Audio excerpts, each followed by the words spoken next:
Hello and welcome everybody, this is FloopyDoo and welcome to my Let's Play of Factorio. In today's episode, I basically want to fix a problem I had in in-between work, between the episodes, which is basically, well, let's look on the map and get to see it camp up here. Well, pollution reached it and we had a first spider attack up here. So my goal for today is basically pip up my defenses and getting my base a little bit more secure, so when I doing other stuff I don't have to worry that much about spiders attacking me. So let's have a look at the place where it actually happens. Let's go up here. So maybe to let you know what I did in between episode, I changed up my iron smelting, reoriented it, connected it to coal and everything, so that is all now self-feeding. So as you can see, I have a thing turned on. Go into debug options. I have a thing turned on show paths, and what it does is basically it shows me paths where spiders gonna walk. I kind of like that to know. It honestly, it ruins a little bit the immersion, but I like it quite a lot because I can see where the spider actually came from, and I can see where I have to put up defenses and where they're actually gonna walk. So in order to get my defenses up, I actually queued two quite important researches. This is first of all the turret research.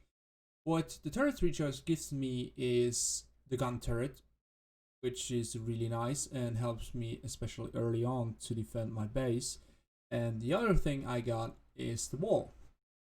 So we cannot build walls as of yet, but one thing we can do, we can build turrets. So let's for now build about 10 turrets. 15, that was not the idea.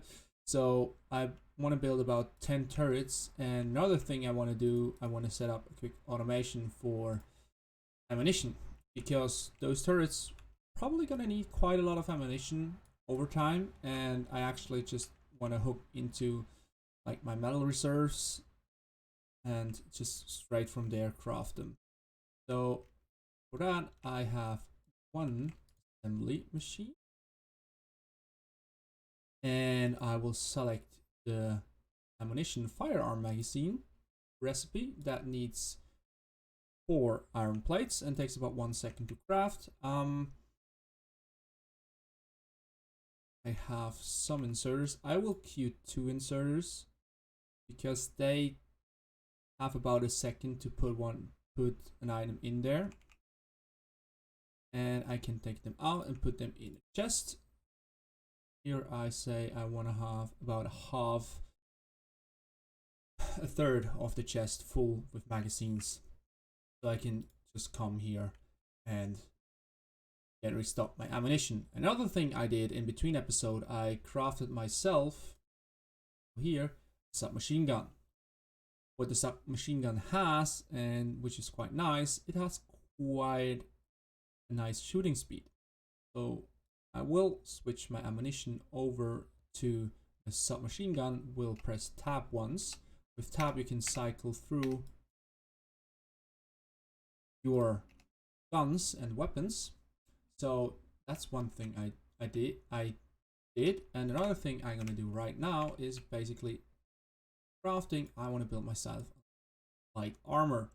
Light armor will eventually protect me against spider a little bit better, so right now I'm quite vulnerable, and when they come I want to be ready and geared up enough to fight them. And hopefully we don't even have to worry about that, because yeah, we have an automated defensive system. So let's have a look at the turrets. So the turrets are quite basic. They have a shooting range of 18, shoot as fast as a submachine gun does. One of the things which is nice, they have a big inventory, so you can fill them up with ammunition and they will eventually shoot at everything that is in there. So let's see. We have, if we place a turret, you see that green circle. Green circle indicates how far the turret actually will reach. And another thing I can do actually on the map is basically turn that on, so I can see the turret coverage. Right now I have none.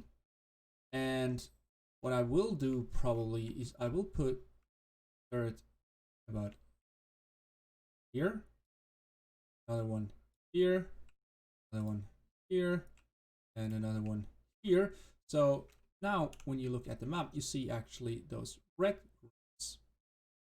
Those rings mark where my turrets are effective. They don't have any ammo yet, as you can see with the warning symbol. Therefore, I'm gonna grab that quick down at my iron smeltery, where I put the assembler, and I will fill up those turrets. Let's go down. Let's see how much we got. About 80. That's not much, but it's better than nothing. Put it that way. Let's put it in my inventory. Split a quarter. Oh, sometimes that's complicated. So split that here, and those 70 I use to feed my turrets. So I could actually add another inserter. Then it would be way quicker, and I have enough material. It's about even now. Enough material to craft right away. I will eventually build a bigger system that allows me to get everything quicker, but for now it have to do with the setup I have. So we have 70 shots. I will probably have to distribute them evenly. So let's take half and put half, and take half out. That is just way complicated. Let's take everything out. Let's take that out as well. Half here, take half, put it back here, half. Well, yes, let's take half of it. Also take half of it out, and then take another half, put it up to 20. That's about right. Here another one. Let's put 21 in, and also 21 here.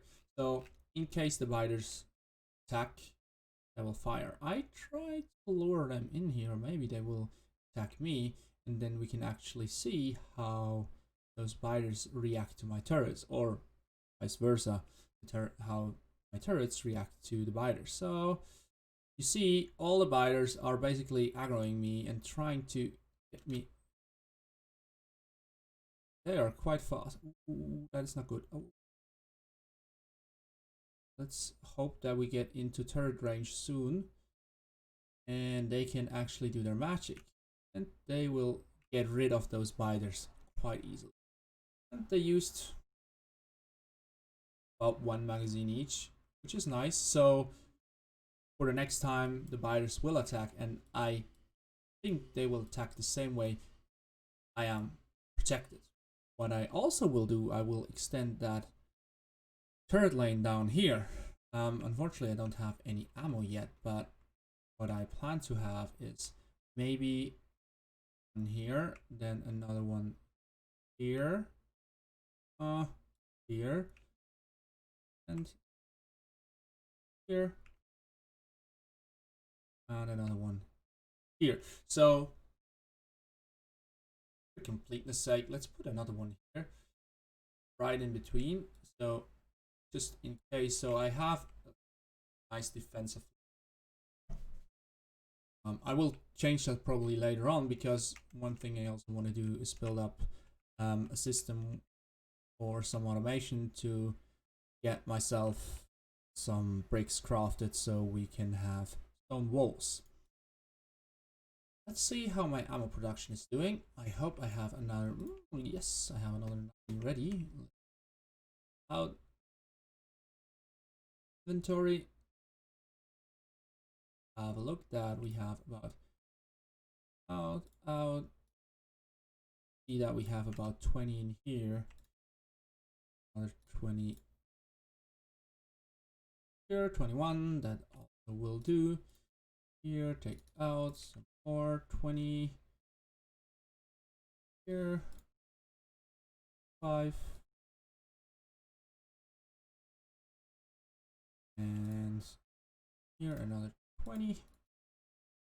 The rest I put back in inventory, just okay. So that should protect me a little bit.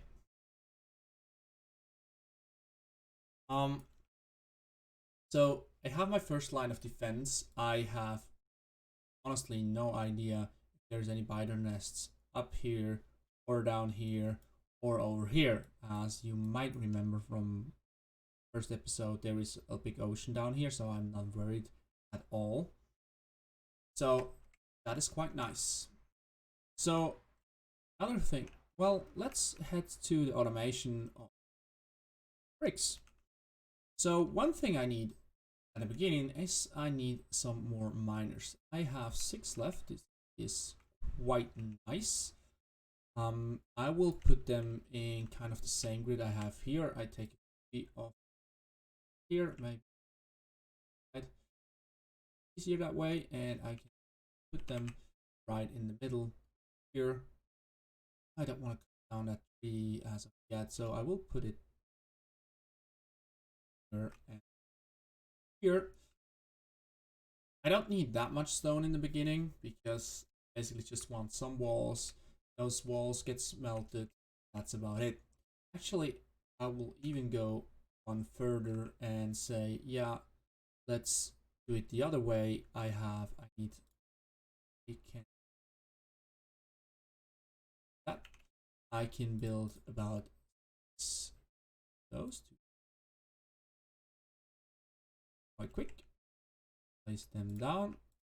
That, put a furnace in front of it because why not? And then I will do some automation around it. It's not as neat. I do second, but I also want to make it kind of automated. I need some more power. Ooh, running really low on power poles here. Actually, really, I am out of wood, so I need to chop down some trees, get me some wood so I can craft more power poles. Otherwise, I will run into a problem where I don't have any power to deliver.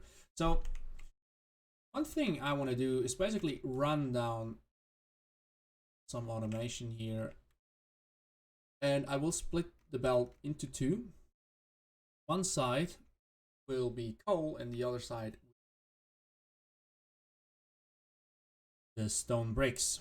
So as you can see, one thing about inserters, they always place items on the opposite side of the arrow. So when you have a belt like that, the items will be placed not on this side of the belt, the right side. It will be placed on the left side, and this kind of is for all automation.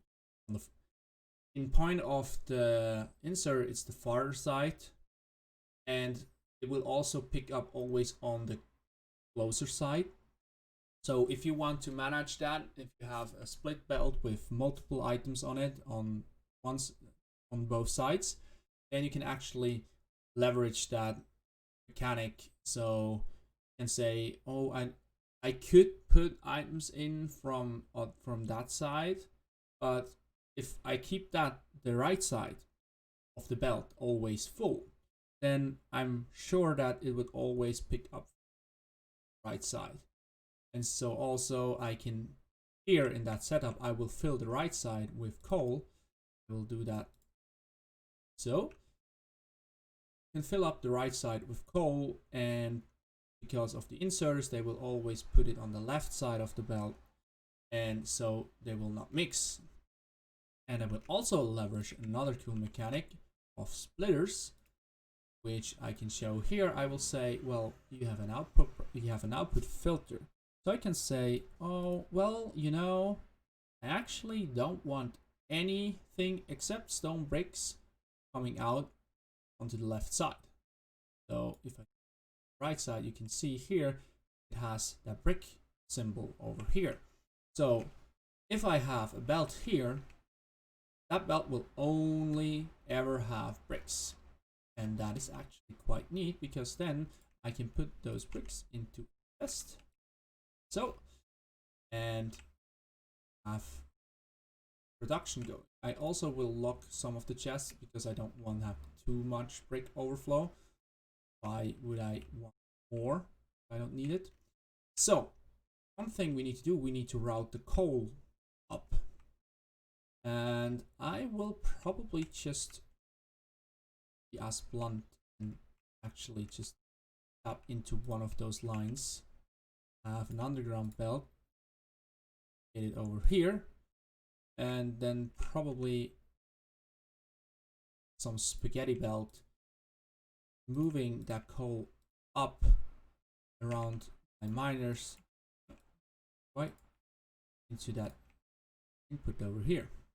So next thing I need to do is I need to power those inserters, otherwise, yeah, that will not do much for me. Put that here for now. So you can see now they start producing some stone bricks for me, and you can see there's only stone bricks coming out on the left side of the inserter or the splitter. And the right side, if you look closely, you see that there is a bit of coal ore right side. So that's actually really neat and a good thing. You have to be careful though, because you can place over those splitters and that eventually will erase that filter. Then you have polluted belts, and that is a really nasty thing to clean up. So with some stone bricks, I will be able to build myself some walls.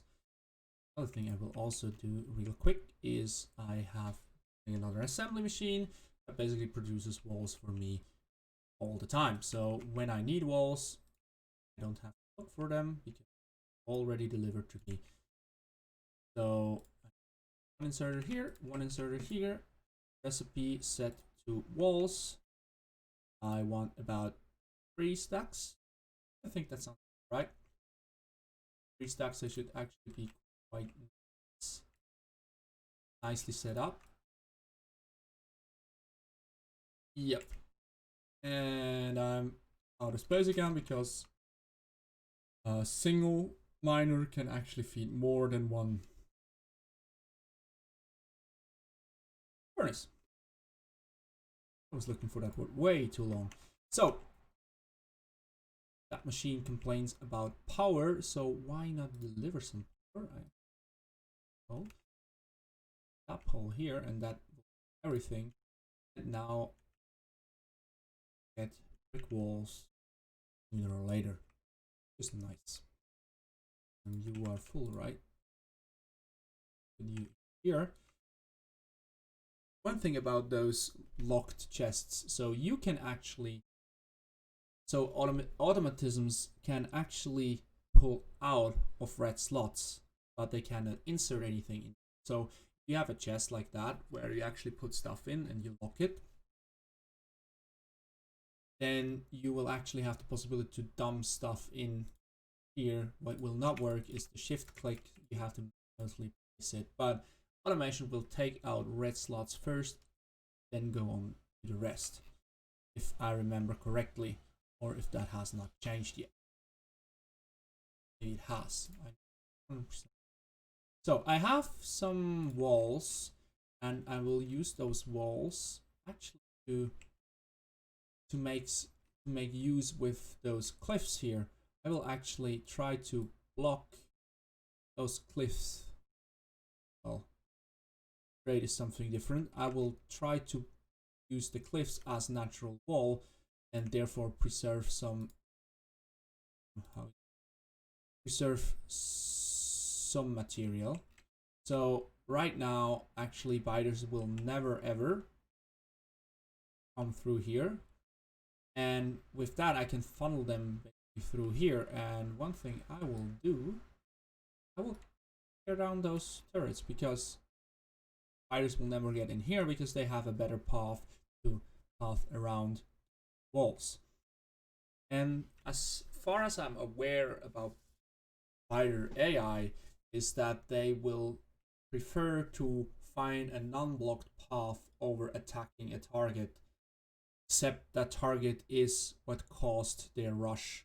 So if let's have a hypothetical thing, theory here. If I have a miner that caused the biters to move from their nest to destroy that miner, because the one that pushed out the pollution that triggered the camp, then they will ignore everything. You can have tons of stuff around here, and they will ignore everything and just go for that, and then start spreading out and see, oh, there's something else they can destroy, so on and so on. So they focus on here, and then notice something. I haven't sent the bell there fully. Let me fix that real quick. As I was saying, they will only attack that particular miner. So if I have walls around it, except one hole, they will try to navigate through that hole to get to that miner. I can use that. Basically, I can funnel everything into a single spot, and they try to navigate. One thing that will change their pathing is if they see either a player or they get attacked by a turret. There are multiple turrets in the game, by the way. Will eventually upgrade to a better defensive solution sooner or later. But for now, that will suffice. And they will target that turret with a priority, because the turret is something that destroy them and they are not keen. So that's about it for today's episode, and I actually got my goal achieved, what I wanted. I have some automation going to get walls, to get bricks. I will need those later on. I also have some automation which is about the ammunition. Wait, I got, well, almost 400 magazines worth of ammunition. And I have some turrets set up that will help with biter invasions. So I should be relatively safe for now. And I feel comfortable on expanding the base and not worry that much about my pollution reach. One thing I probably we should do next episode is explore the map a little bit and see if we spot any more biter camps that could potentially be lethal to our base, and where we put some more defensive structures. With that, thank you very much for watching. I hope you enjoyed the episode. Please let me know what you think about the episode. I would really appreciate your feedback. And please consider subscribing if you like my content.